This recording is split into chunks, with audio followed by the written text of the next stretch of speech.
This is going to be a part 2 because I have, quite honestly, a lot of tips. Limit processed foods and added sugars. We already kind of talked about that, but absolutely helped me keep off that. Reduce inflammation. I have a lot of inflammation because of PCOS and other issues, including another one I was born with, because they do think you're born with PCOS now. They used to not always think that. Don't undereat. That's another thing, and I can attest to that.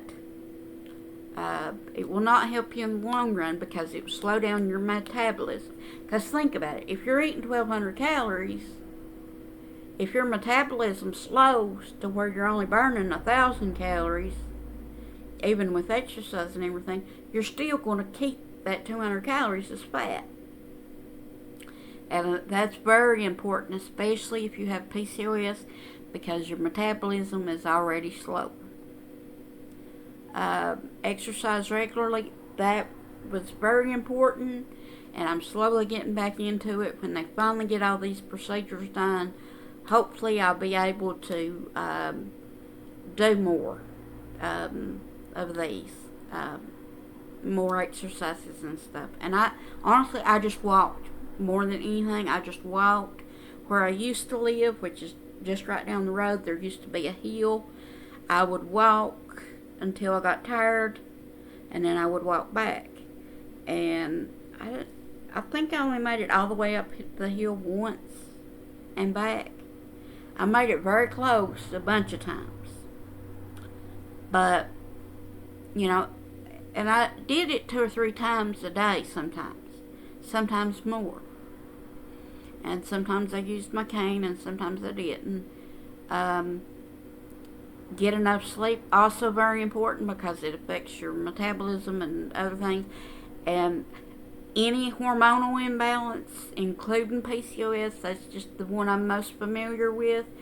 It messes with your hormones, and one of the ways that you can help keep them more stable, in addition to any medication they give you, is diet and exercise and sleep. Because, for example, exercise will help get rid of some of the insulin resistance, as well as eating lower carbs, which I mentioned already. Consider supplements. Yes.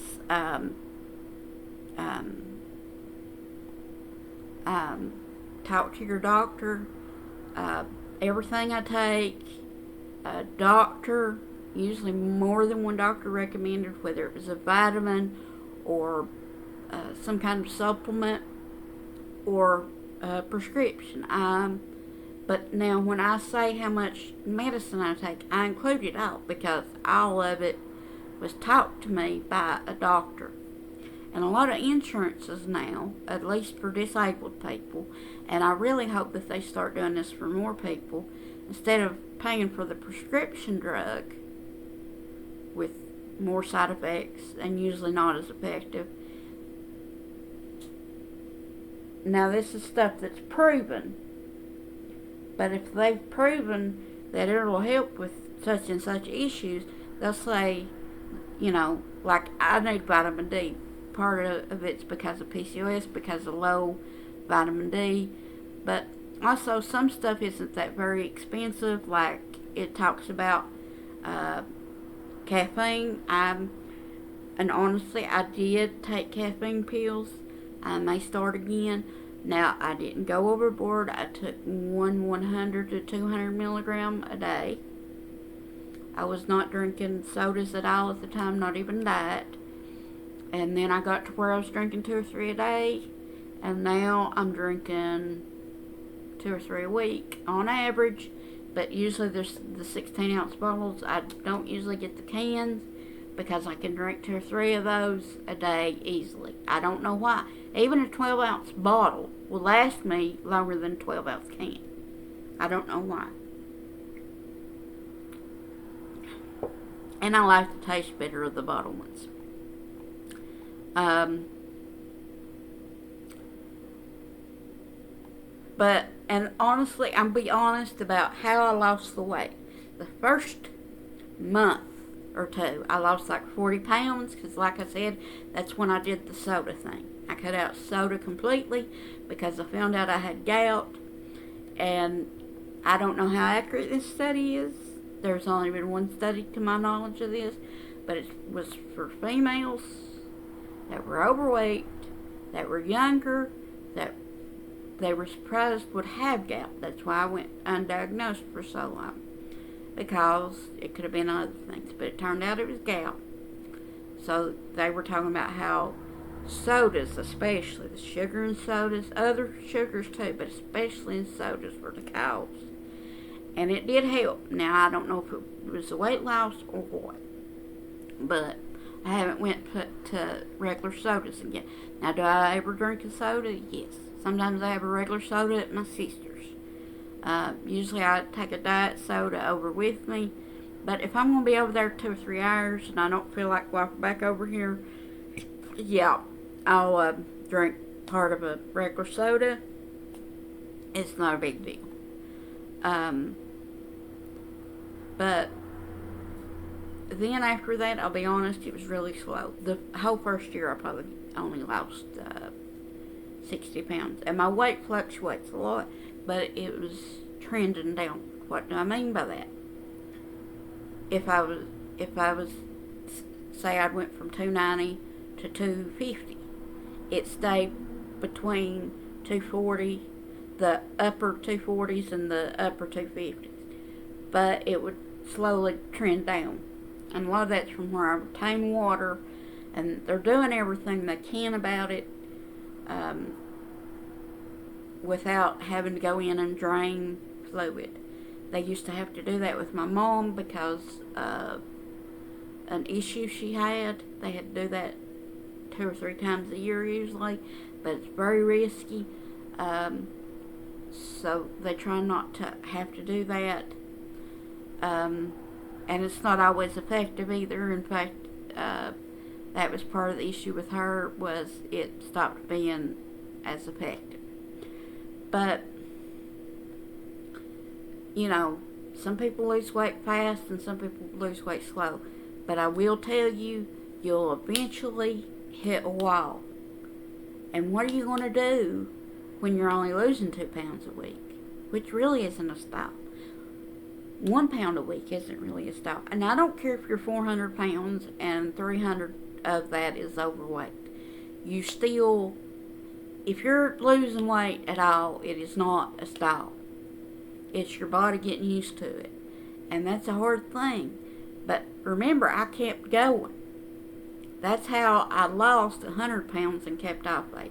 And honestly, I don't know that you would even count the 20 that I lost, because I was in a coma and they didn't know whether they was going to put me on a feeding tube or what, because honestly they didn't know what kind of shape I would be in. And I'd always said I don't want to just be a vegetable. Now, if I had brain function and stuff like that, then that's one thing. But if I'm pretty much just laying there being a vegetable, I don't want. But they did decide a feeding tube, and then the antibiotics I was on a series of antibiotics to save my life, and they saved my life. But I didn't have an appetite because of, I forget what it's called, but it's from where you're on a lot of antibiotics, and it took away my appetite. It was not good. You do not want this. You have to stay away from people. The nurses and visitors had to wear a gown and gloves and stuff.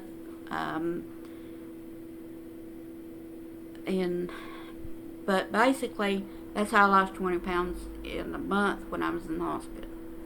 And pretty much, as soon as my appetite came back, I was right around the 220 mark again.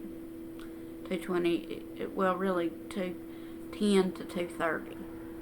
But although really, I usually don't fluctuate 20 pounds, but a lot of that was from all of that. But anyway, and then for a long time I stayed between 220 and 230 before I started having back issues. What are my back issues? Everything you can name that could be wrong with the back is wrong with probably some region of my back. But like, to put it another way, something is wrong with every area of my back. And they're working on my lower back because that's where it's the worst, and where I have to use a walker or a shopping cart or something to take the pressure off the back of my back. And actually, I'm going to tell people this summer, whether the walker I invested in, that's one of those that's the rollators, if you will, where it's got 4 wheels. I'm going to try, because I wasn't able to walk last summer.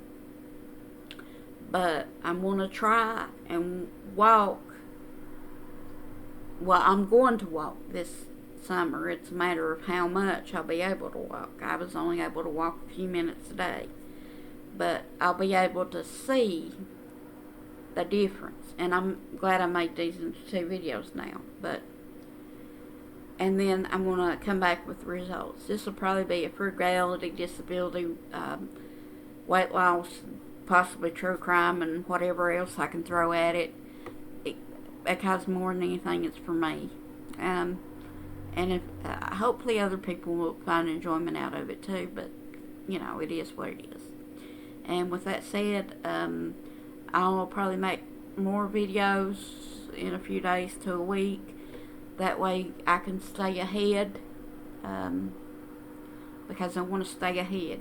And I may, I'll probably stay with the 4 videos a week.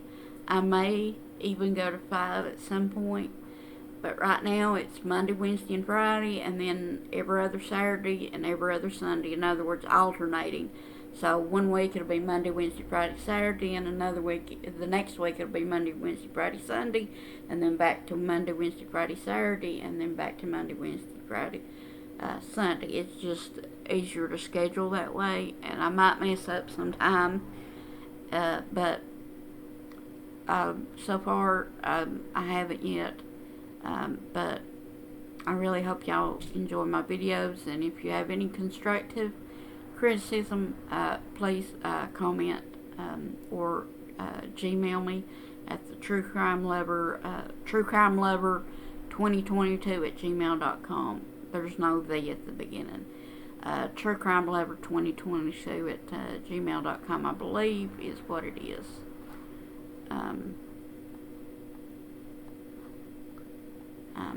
If that is incorrect, I will make a correction below. Bye.